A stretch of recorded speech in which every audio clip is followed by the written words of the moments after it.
record on this computer. You look great. Do I? You're recording. Okay. So Nicole, we talked about this. What drew you into military service and why did you want to serve? Well, there's actually two different reasons. One was I was very lucky in a lot of ways to be born kind of on second base. I grew up in a solid middle class American family. I never wanted for a roof over my head or food on the table. So in that respect, I started out at a really great place. And my family was always one who honored military service. So both of my grandfathers had served in the military. And I grew up knowing that military service was like honorable and noble and good. We'd go to the Veterans Day parades. And as a kid, it was always exciting for me because I loved watching people march and be in the same uniform. I don't know what it was about that teamwork, but I always thought that was cool. And so I grew up knowing, okay, military service is like a good thing and it's to be respected. So that was kind of the starting point. And at the same time, when I was 5 years old, I went to an air show. And there was a plane there called the F-4 Phantom, which you probably know is the workhorse of the Vietnam War. And it came just screeching by low altitude above the runway. And I could feel it rumble my chest. And I had to cover my ears because it was loud. And I smelled the jet fuel. And it was like this perfect combination of like power and grace. And as a little kid, I just stood there just like shaking with excitement. And I remember thinking, that's what I'm going to do someday. Like I can fly planes and be in the military. Like this is fantastic. So that's where my dream was set back in 1979. Wonderful. This is kind of a difficult question. Can you tell us the headlines of your story? Just because the headlines are, it's a lot, but what are the headlines of your story? The headlines of my story. Wow, that's really philosophical, isn't it? I'm always someone who would rather prefer other people. I don't think much about legacy. And I think that all of that is for other people, to decide. I think at the end of the day, I want to be someone who was helpful, who was kind, who made an impact and made a difference in service to other people, or at least in service to a community or advancing some kind of, an ideal. But as far as like, my legacy, we were just having a philosophical conversation before you hit record, right? Like when I'm gone, I move on. And then, hopefully the people that come behind are able to go better, faster, further than, I could have ever imagined or hoped for. So, making my own little difference in the world in hopes of making it a better place for other people. There's no doubt you never have to worry about that. Main challenges for a woman in the military.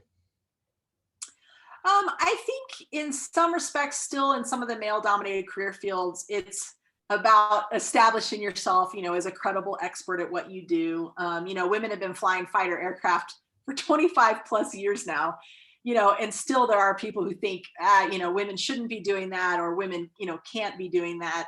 So I think there's always going to be this idea that you're under a little bit of a magnifying glass, especially in those male dominated career fields. And that, you need to make sure you're getting it right. I don't know if it's that you have to work twice as hard to go half as far. I think that that's probably a little bit extreme. But I think making sure that you are consistently acting in a way that, you're adding to your expertise and your experience and your credibility over time. But I think the hardest thing, is always going to be, okay, for me. And that's the other thing, like women are all different. I don't think we're like this monolithic, group where we can just stereotype and swipe the whole thing. I can only speak from my experiences and the experience of the sisters that I've been able to learn from. But, work-life balance, I don't even believe really in the term work-life balance because I don't actually think that it exists. But it's always going to be that trade-off between the different hats that we wear, right? Wife, in my case, mother, in my case, fighter pilot, and then commander and officer. And how do you, manage those on any given day to make sure that you're giving the appropriate amount of effort, to each one that has an impact in each way, each different category. So I often struggled with how to wear those hats, how to manage the level of, effort on any given day with each of those. And it's still something that I struggle with to this very day. So when you're in military service, it applies there too. It's very difficult human stuff. Very difficult. And I think we should be to be fair, I think it's not women centric, right? I mean, the men in the military today are also husbands and fathers and doing those kinds of things. And we've seen a wonderful cultural transition in our country just over the last 2 to 3 decades, of that kind of balance of the traditional and men also taking on some of those roles. So I think it's not so much an issue for women as it is for women and men and people who serve in the military in general. Because, on any given day, you can be called away. You could be called away for an indefinite amount of time. We're being asked to do extraordinary things that often involve a certain level of risk that our civilian counterparts don't have. And so, that all goes into it as well. And the fact, I think we've discovered that men actually have feelings. Absolutely. The men that I served with, which by the way, I served with mostly men just based off of my career field, are extraordinary, human beings. And again, they do have feelings, right? These are husbands and fathers and friends and brothers, and all of that emotion, all of that humanity comes out in them as well. So what's it like to be in a career field with mostly men? It's interesting because I do get asked that a lot. And my answer is I don't know any different. And I don't have anything to compare it to. So when I started flying fighter aircraft in the 90s, it wasn't uncommon at all for me to be the only only woman in the room, the only woman in an entire squadron, the only woman, in the entire building. But I also don't know any different. And the beauty of being a fighter pilot is that what we do skill-wise is measured in a very objective way, right? When we fly and train and go into the debrief, we watch that debrief frame by frame by frame, and there are set standards of performance that we all agree upon before we go fly. And so I think I'm very lucky as a woman in that it didn't matter that I was in a male-dominated career field because there were set standards and objective measures. So let's not sugarcoat things though, because of course, being a woman fighter pilot in the mid to late 90s certainly had its moments. But as long as you could fly the aircraft and perform, the facts would come out in the debrief. So people could say one thing, we shouldn't let women fly fighter aircraft, women can't be in combat, they won't uphold the standard. But the beauty of being in an objective career field is in the debrief, it's very measurable to the standard. So what we found over time was that the more women who came in, who, surprise, surprise, knew how to fly aircraft, were professional and worked hard and were skillful in the jet, over time, some of those kind of unconscious bias and sometimes outward bias had to go away because the facts, right? The truth is out there. The facts were on tape. And so over time, we saw, that transition. I mean, the beauty of like 2020, right? Which has a lot of chaos in it, but you can't walk into a fighter squadron, at least in the Air Force today, and not have one or more, women aviators in there. And it's awesome, right?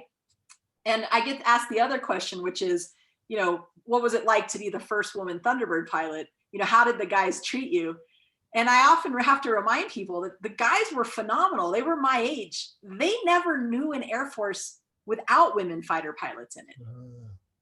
And so by just existing, some of these like cultural paradigms and other people's expectations, biases, whatever they are, they go away over time. So being a woman in a fighter squadron in the 90s, there was always that small group that you had to prove yourself to. But I have to say, I was successful in my career because of a lot of extraordinary, professional, hardworking men who were committed to my development, not just as a fighter pilot, but as an officer. I mean, pretty much every single instructor pilot I had, supervisor, squadron commander, anyone in my leadership were men. And if you consider me successful, then we have to give credit to them as well. Sure. You think there's a veteran advantage once you leave the military? I think that there is an advantage to being a veteran. The military gives us obviously a lot of amazing skills. They develop your character. Obviously, we learn a lot about service before self, right? Serving communities, serving maybe the organization or the team that you join in the civilian world, leadership, teamwork, discipline, commitment, all of those things. I think make us a good addition to any, type of team once we transition to that civilian world. It can be a bit of a shock, I think, for veterans to enter into corporate, America, because it is a different, type of vibe, and that's okay. I think one of the things that's an advantage for veterans is that I think our number one strength, and I tell companies this all the time when I get a chance to talk to them, our number one strength, the reason you want to hire a veteran or bring them onto your team or organization, is because they are inherently teachable. I joined when I was 17. I didn't know how to fly or employ this F-15E, right? I mean, the kid next door who's 18 years old didn't know how to be a crew chief on a $85 million, advanced fighter. And so the beauty of a military person and a veteran is we can learn anything. So don't worry about the actual function you're asking us to do, because we have the character traits to get it done. I've never heard this said so, or in such an articulate way. That is great. I love that. That's a really interesting distinction. Wonderful. This is sort of a related question. What have you learned in the military that best serves you in your professional and personal life? It's sort of the same. Yeah, gosh, so this is a great question. So what have I learned in the military that serves me now in my small business? I think discipline, right? I mean, I think that when I commit to something, that I know there's no option but following through on that. And that could also be just that reinforced integrity that you get in the military. When you say you're going to do something, right, you will get it done. And there may be challenges and adversity or shifts along the way, but it's your responsibility, right, to somebody else. A contract is like that unwritten, gentleman's handshake or gentlewoman's agreement that says, we're in this together. And I think too, just the things I learned about military culture and teamwork, all of those things directly transmit to the things that I'm trying to teach, my corporate clients as well. But I think integrity, following through on things, and just commitment and discipline to that end goal is something that's still in my life. Like, you have that term ops tempo, right? And operational tempo in the military. And I apply that also to how I run my small business, and it keeps me on track, on time, and organized. Excellent. Excellent. For you, what is the best thing about being a military service member? The best thing. Oh, boy, there's so many good things, right? Like, just the ability to be a part of something bigger than yourself. And I know that might sound a little bit like trite, but the military taught me that nothing of significance is ever accomplished alone. Nothing of significance is ever accomplished alone. And that when you put individual strengths together, the things that you can do are amazing, right? I mean, you can take a 12 ship of F-15Es and fly them around the world, to employ them in support of national security strategy. And you get to be a little part of that. I mean, it's extraordinary. I loved meeting so many different people. And I think sometimes too, we throw this word diversity around, maybe a little bit too flippantly. And I want to be precise with it. The diversity of backgrounds, right? The diversity of thought. People from all over the United States coming with completely different ways they were raised, regions they were from, skill sets. You don't get to see that in corporate America. You really don't. I mean, the friends that I made, lifelong friends. And then I think the last thing that comes to mind, and you asked for one and I'm giving you 12.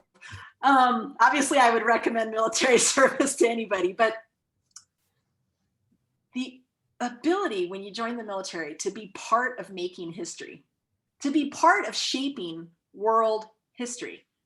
And some people might think that sounds dramatic, but if you really stop and think about it, your youngest, brand new Marine, your newest infantryman, your newest, gal who's flying the latest fighter aircraft, they're a part of global history. And that's extraordinary.